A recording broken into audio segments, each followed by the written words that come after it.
Tally को start करने के लिए हम स्टार्ट बटन पे क्लिक करेंगे और यहाँ से हम सर्च करेंगे टैली।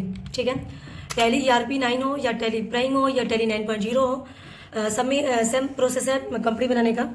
तो टैली ओपन होने के बाद सबसे पहले आपका आता है स्टार्टअप आता है, जिसमें आपका लाइसेंस से रिलेटेड होता है। तो हम एजुकेशनल मोड पे भी हम काम करने वाले हैं, हमें पढ़ रहे हैं, सीख रहे हैं, तो हम एजुकेशनल मोड पे काम करेंगे। और जो लाइसेंस मोड वाला दिया है, जिनका शॉप है, दुकान है, कंपनी है, फैक्ट्री है, वो लाइसेंस मोड पे काम करते हैं, क्योंकि उनको डेली कंपनी में परचेज सेल वगैरह करना होता है, GST वाली बिलिंग करनी होती है, तो उन्हें परचेज करनी होती है ये लाइसेंस वाली। तो अभी तो हमें सब कुछ सीखना है, तो हम एजुकेशनल मोड में आएंगे, वर्क एजुकेशनल मोड पे एंटर करेंगे तो आपको मिलेगा सिल्वर एडिशन मोड और गोल्ड एडिशन मोड। हम इसमें से कोई भी एक सेलेक्ट कर लेंगे। ठीक है, तो हम इसमें से कोई भी एक सेलेक्ट कर लेंगे, सिल्वर एडिशन मोड या गोल्ड एडिशन मोड। कोई भी लेने के बाद हम जैसे ही सेलेक्ट करेंगे तो आपका आएगा एक लिस्ट कंपनी इन्फो का, जिसमें मिलेगा आपका सेलेक्ट कंपनी। सेलेक्ट कंपनी का यूज़ करेंगे हम, जब हम इतनी सारी कंपनीज में पहले से बन रखी है जो हमारी कंपनी है, उसको ओपन करके हम काम स्टार्ट कर सकते हैं। ठीक है, तो इसमें से वो सारी सेलेक्ट कंपनी में वो सारी कंपनी का लिस्ट दिखाता है जो पहले से इसमें बनी हुई है। जैसे एक कंपनी है, उसमें कई सारे वर्कर काम कर रहे हैं, तो सबने अपना अपना बना रखा है, तो उसके लिए वो अपन यहाँ से कर सकते हैं। तो और लॉगिन एज रिमोट यूज़र का यूज़ करके हम लॉगिन करने का काम करते हैं। क्रिएट का यूज़ करके हम नई कंपनी बनाते हैं, और बैकअप का यूज़ करके उस कंपनी को हम बैकअप और स्टोर करके रखते हैं, ताकि किसी ने अगर डिलीट कर दिया तो उसे हम वापस ला सकें।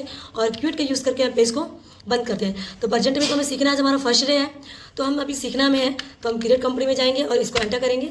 जैसे एंटर करेंगे तो आपका कंपनी का कुछ इस तरीके से इंटरफेस ओपन होगा, जिसमें आपका दे रखा है डायरेक्टरी। यहाँ पे ध्यान दीजिएगा, C:path_tally.erp9 लिखा है। अगर यहाँ पे C की जगह कुछ और लिखा है या इसी का मतलब क्या है, हम जब विंडो ई करते हैं ना, यानी my computer this PC open करते हैं, तो यहाँ पे आपका दिया हुआ है local disk C, local disk D, local disk E, सब दे रखा होता है ना। तो इसका मतलब कि जो हम काम कर रहे हैं वहाँ पे C लिखा हुआ है ना, तो काम कर रहे हैं, इसका मतलब लोकल डिस्क C में आकर के ये जो हम काम कर रहे हैं, ये टैली में काम करने वाले हैं, जो बना रहे हैं, वो लोकल डिस्क C में जाकर के सारा डेटा सेव होगा। इसलिए यहाँ पे ध्यान रखेंगे, जिस ड्राइव में हम सेव किए रहेंगे उसी मिलेगा। तो यहाँ पे C लिखा हुआ है, इसका मतलब हम जो भी बनाएंगे, जो भी काम करने वाले हैं, वो लोकल डिस्क C में जाकर के वो सेव होगा। अब यहाँ पे हम क्या करेंगे, नेम में हम जाएंगे और यहाँ पे हम लिखेंगे, क्या लिखेंगे, किस कंपनी का हमें बनाना है, तो डेल कंपनी। जिस कंपनी का हमें बनाना है, हमने डेल कंपनी 2, ठीक है, डेल कंपनी 2 के नाम से हमने सेव किया बनाया, डेल कंपनी का मैं बना रही हूँ। और मेलिंग नेम DM दे देती हूँ मैं, क्योंकि उसका उपनाम मैं दे रही हूँ। और मेलिंग नेम में वो डेल कंपनी कहाँ की कंपनी है, तो मैं एग्जांपल के लिए मऊ दे रही हूँ। ठीक है, और स्टेचुरी कंपल्सरी फॉर्म में यहाँ पे इंडिया, ये इंडिया ऑलरेडी सेलेक्ट है, बट यहाँ पे लिस्ट ऑफ कंपनी में ध्यान दीजिएगा, लिस्ट ऑफ कंट्रीज दे रखा है, इसमें बहुत सारी कंट्रीज के नेम है, Bangladesh, India, Australia, Malaysia, Philippines, Singapore, UK। आप इसमें से कोई भी सेलेक्ट कर सकते हैं, बट हम इंडिया के तो इंडिया ही सेलेक्ट करेंगे, चाहे वो कहीं की कंपनी हो, है ना। और यहाँ से स्टेट है, स्टेट हम यहाँ से सेलेक्ट करेंगे, जो स्टेट के बहुत सारे लिस्ट ऑफ आएंगे। तो हम जैसे U की प्रेस करेंगे तो हमारे इंडिया में 2 ही स्टेट हैं जो U से बिलोंग कर रहे हैं, उत्तराखंड और उत्तर प्रदेश। तो मैं उत्तर प्रदेश को सेलेक्ट करती हूँ। ठीक है, और यहाँ से पिन कोड मैं भरती हूँ 221715। ठीक है, मैं पिन कोड दे देती हूँ। उसके बाद से हम क्या करेंगे, टेलीफोन नंबर मैं यहाँ से दे देती हूँ, जो भी हमारा टेलीफोन नंबर है। ईमेल ID डेल कंपनी का है, डेल कंपनी, ठीक है, DC डेल कंपनी @gmail.com। ठीक है, और उसके बाद से हम यहाँ पे करेंसी सिंबल हमारा आ गया ऑटोमेटिक RS। ये RS लिखने का क्या मतलब है, ये RS लिखने का क्या मतलब है, ठीक है। जब यहाँ से हम ध्यान रखिएगा, जब यहाँ से हम सेलेक्ट करेंगे इंडोनेशिया, तो करेंसी सिंबल यहाँ पे ध्यान दीजिए, करेंसी सिंबल ऑटोमेटिकली RP हो गया। ठीक है, RP हो गया। अगर हम अदर कंट्री को सेलेक्ट करेंगे, जैसे मलेशिया का, तो मलेशिया का करेंसी सिंबल क्या होता है, RM होता है। तो हम यहाँ से करेंसी सिंबल भी जान सकते हैं और इजीली हम अपना वर्क भी स्टार्ट कर सकते हैं। तो हमारे इंडिया को जो है करेंसी सिंबल RS है, तो इसको हम RS ही छोड़ देंगे। और यहाँ पे दे रखा है मेंटेन अकाउंट्स ओनली या अकाउंट्स विद इन्वेंट्री। अगर सिर्फ आपको कैश और बैंक से रिलेटेड काम करना है, ओनली कैश और बैंक से रिलेटेड, तो आप अकाउंट्स ओनली लोगे।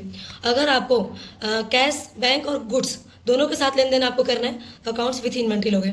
ठीक है, तो अभी हमें तो दोनों के साथ सीखना है, कैश भी सीखना है, बैंक भी सीखना है, गुड्स भी सीखना है। तो हम अकाउंट्स विथ इन्वेंट्री हम सेलेक्ट करते हैं।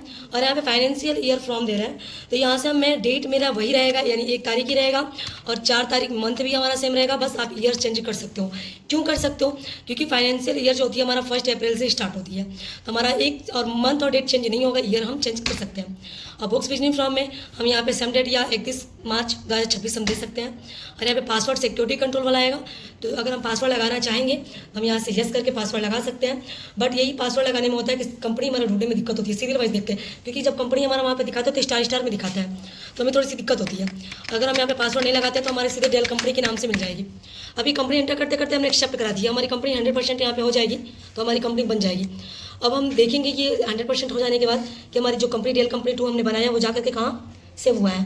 क्योंकि दूसरे दिन हम आएंगे तो उसी कंपनी पे काम करेंगे ना, अपने डेल कंपनी पे काम करेंगे। तो उस डेल कंपनी को ओपन करने के लिए हम करेंगे क्या, चलिए 100% हो जाए। उसके बाद हम जाएंगे गेटवे ऑफ टैली पे, हम आ गए यहाँ से, ठीक है। और ध्यान रखिएगा, अगर ध्यान रखिएगा, अगर हमारा अकाउंट इन्फो आया तो हम क्रिएट कंपनी सेलेक्ट करके बना लिए, लेकिन कभी कभी टैली ओपन करने के बाद ये गेटवे ऑफ टैली आ जाता है, तो आप कंफ्यूज हो जाते हो कि कहाँ से हम कंपनी बनाएं। तो अल्ट बटन के साथ F3 की प्रेस करोगे, अल्ट की के साथ F3 की प्रेस करोगे तो यही वाला ऑप्शन आएगा कंपनी इन्फो का, जहाँ से हम क्रिएट कंपनी का यूज़ करके यहाँ से कहाँ गया, यहाँ पे क्रिएट कंपनी का यूज़ करके हम कंपनी बनाएंगे। वरना अगर कंपनी इन्फो आएगा तो हम तो लेके बना ही लेंगे, अगर नहीं आएगा तो अल्ट F3 करके ये ऑप्शन ला लेंगे और देखेंगे कि कहाँ पर हमारी डेल कंपनी है। तो सेलेक्ट कंपनी में जाएंगे और डी की प्रेस करेंगे, देखिए हमारा डेल कंपनी 2 ये बन करके हमारा रेडी है, यहाँ पर है। अब इसको सेलेक्ट करके ओपन कर लेंगे, यहाँ पे हमारी कंपनी ओपन होकर के आ गई। कब बनी है, 1 अप्रैल 2025 को बनी है, 31 मार्च 2026 को ये एक्सपायर हो जाएगी। इसमें नो वाउचर यानी इसमें कोई काम नहीं हुआ है, ठीक है।